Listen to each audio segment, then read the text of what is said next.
Heidi-ho neighbors, Rado Goji here, and welcome back to Let's Play Mighty Morphin Power Rangers the movie. We've already seen all of the events of the movie, so let's look at some of them from the show, why not? Let's be the Blue Ranger.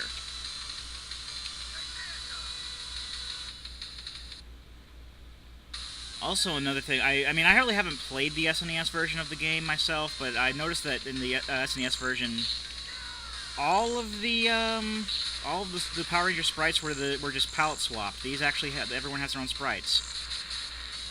But before I get too much into that, I was talking a bit about the footage from Kaku Ranger that they used.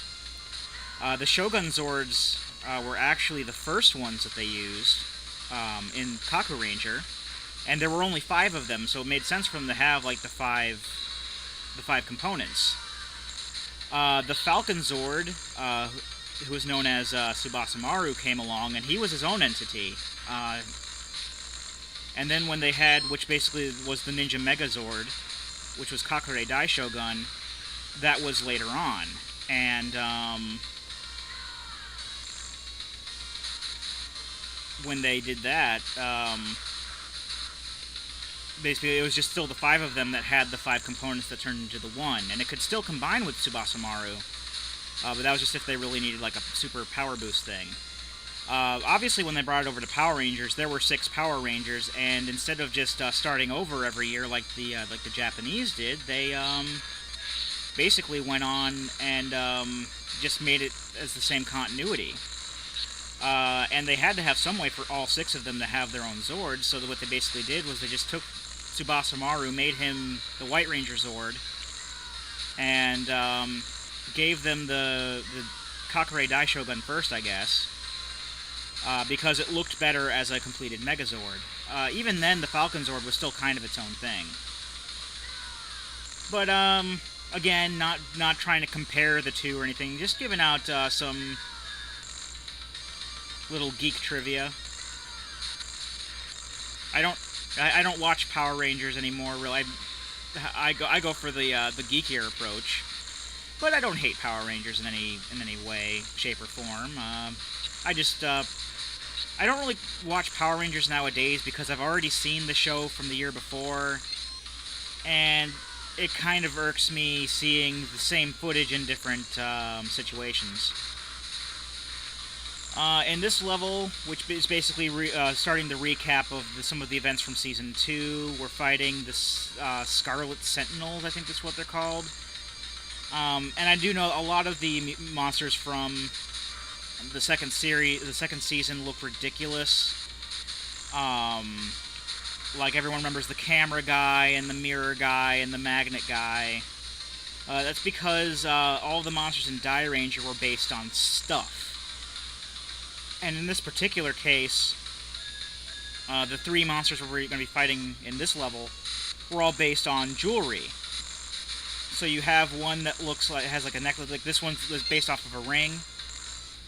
It even calls them like Scarlet Sentinel ring, Scarlet Sentinel neck, Scarlet Sentinel ear, because look, they're based off of that kind of jewelry. And this one is catching us on fire, and I want to get those power-ups before they go away. Okay, apparently the Mastodon coin only gives us points. The Triceratops one refills half a life bar. The Pterodactyl gives us a full life bar.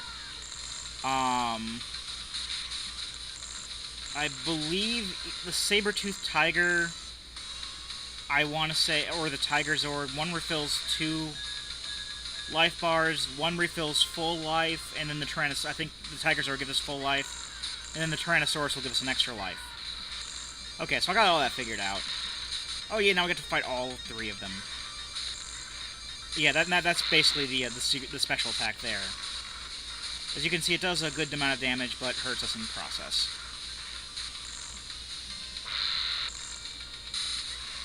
But it's also a good AoE attack, so if you're ever crowded and you can if you're crowded around and you can spare the life, go for it, because it's like you're not really sacrificing your life for something really stupid.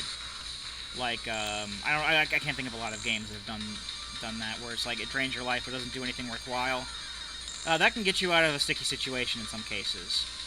Not necessarily in this one, because these are boss characters, and they're meant to be more top tier than the Putty Patrol, but hey.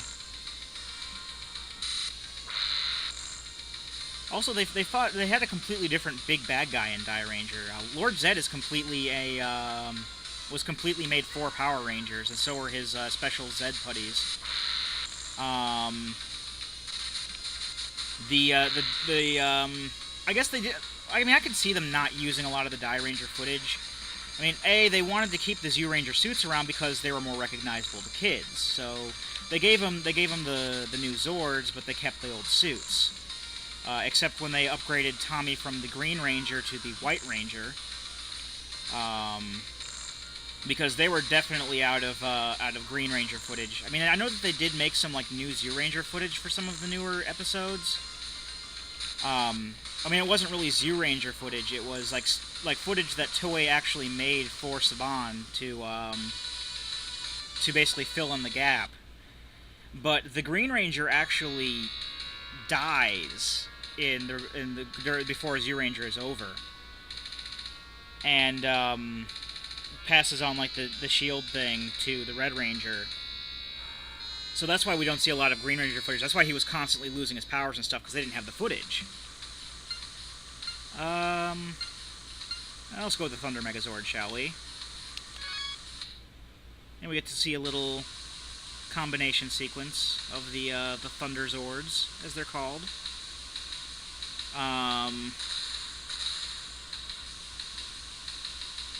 But yeah, Thunder Megazord's pretty badass, and it's singing the White Ranger Tiger Zord, the White Ranger theme, even though I'm not the White Ranger. Oddly enough, during that last level, it was also singing the Green Ranger theme, and you never play as the Green Ranger in this game.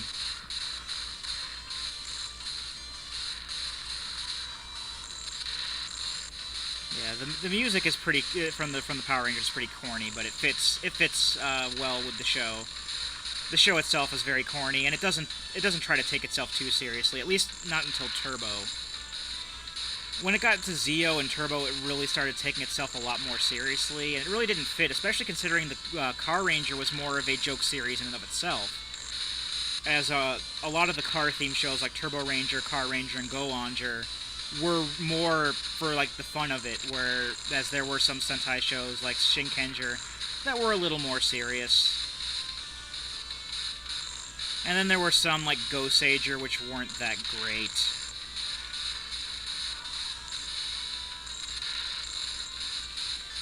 But yeah,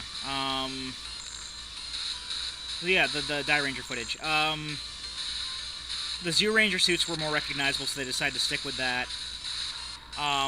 Plus the big bad guys from Zyuranger. I don't know if a lot of the I guess the overtones, because they look like they were in freaking bondage. They were all like in leather and stuff like that, and they looked ridiculous. Also, while the Die Ranger suits were a lot cooler, and they actually use like kung fu and stuff, because that was the main theme of Die Ranger, was that they used kung fu and similar martial arts. There were a lot of shots because they all had like staves as their group weapons. Let's see, the Black Ranger, why not? Actually, I think we will be all 6 of the Rangers in some capacity. Oh, this is that level. We're going to be here for a while, folks. We have to find our way. Dude, this is a maze-like area. And I don't remember which paths are the right ones. I haven't played this game since I actually played on the Genesis. I'm just going to bust open rocks and go inside, because I don't know what leads to where. That's not a path at all. But we may see what happens when the timer runs out here, folks.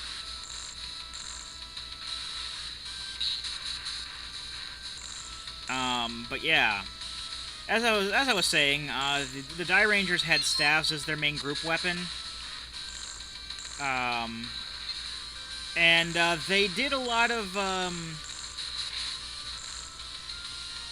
hitting the bad guys in the nuts. I'm not going to sugarcoat it. They went for the huevos. And it's hilarious to watch. I've seen like the first 15 episodes of Die Ranger, and it is very, very entertaining show. I like Die Ranger a lot, but I can see why they didn't use a lot of that footage. There are a lot of nut shots, and it's hilarious. But still, yeah, it's not. It wouldn't have been considered kid-friendly in the U.S.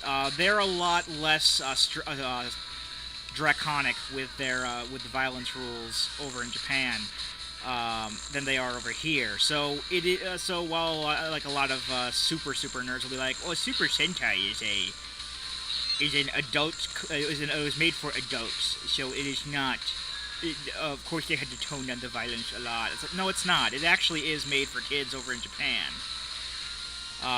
It's just people my age and over who want to more try to justify it to themselves while they're watching it. I watch it because I find it very entertaining. And, you know, call me a man-child or whatever you will, but I enjoy watching those shows. It brings me back to a lot of what I remember from my youth, and, oh, okay, I see what it is. Each of these leads into a path, and which may or may not lead to the end. This leads to some sort of weird battle with Lord Zed's hand, which looks like it's more out of VR Troopers, which is another show that they were showing at the time. I don't know if you just have to survive this, or if you can actually hit the hand. I don't remember.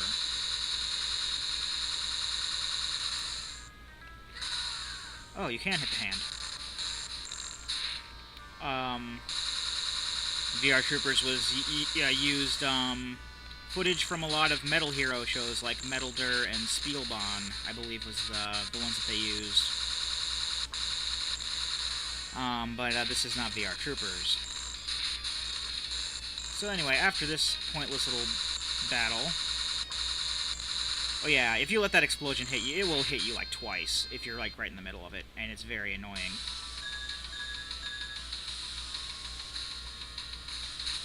That's not a path. Ooh, let's throw rocks at people. No! Pick up the rock. That's the ticket.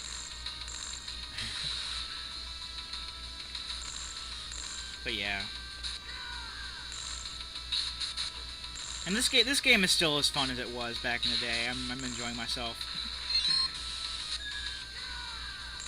It is by no means the most difficult of beat 'em ups. It is by no means the most complicated, and it doesn't take very long to beat. But then again, you know, a lot of games were shorter back then because there weren't a whole ton of games that had like save files and stuff like that. Like, there are a lot of games nowadays that have like save files and checkpoints and stuff like that, but they're still really short. And you can beat them in one sitting. So I guess they are. I mean, nowadays when I play a game, I like to sit and play it for a good long while. You know, back in the day, you know, I played outside as well, so I was still trying to play video games when I could, but, they were meant to be played, these were meant to be, like, played, I guess, all in one sitting, whereas, I guess games nowadays are meant to be played in shorter bursts, so, I guess we could hit Goldar with the rock. I guess when he's up here, oh wait, I totally forgot I had the somersault thing. Ooh. Here I am talking about the lower difficulty of this game compared to others, and I did forget that Goldar is one of the harder bosses in the game. So compared to the other stuff we're going to be that we've seen and will be seeing in the game, I think we fight Goldar again in the next level. Actually, before we get too far into this, I am going to pause it and cut the video here. And when we come back, we will take out Goldar, hopefully, and clear Stage 4, and then go on to the final stages of the game. I've been Rado Goji, and I'll be here next time. Join me, won't you?